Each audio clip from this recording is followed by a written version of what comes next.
Султанова Салтанат Дүйсенқызының әкеге сағыныш атты жаңа жинақ кітабының салтанатты тұсаукесер рәсіміне қош келдіңіздер. Біздің қоғам белсендісі, ел жанашыры, ақын, аудармашы. Бүгінгі күн керемет күн.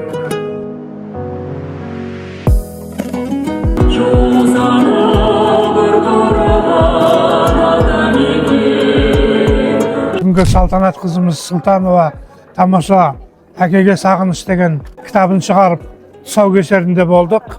Міне бұл деген өмір жолы автожолмен ұқсас келеді. Сондықтан келесі ұрпаққа деген тәрбиесі өте көп кітап болғалы тұр.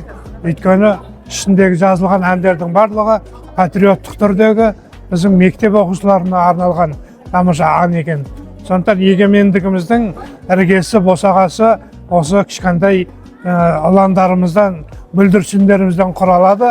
Сондықтан барлық осы кітапты оқыған кісілерге үлкен пайдасы болады деп толық сеніммен айта аламын. Мен өзім ұстаз болғаннан кейін баланың тәрбиесіне, баланың біліміне, оның дамуына үлкен көп көңіл бөлемін.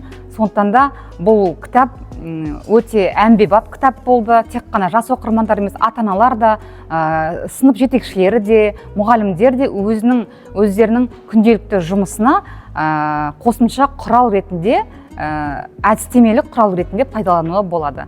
Тұсаукесер әрине енді қобалжулар болады ғой, бірақ енді ойымдағыдай болды. Және де осы кітапқа енген әндерді, өлеңдерді орындап жүрген осы Алматы қаласының жас өнерпаздары, талантты, дарынды балалар келді.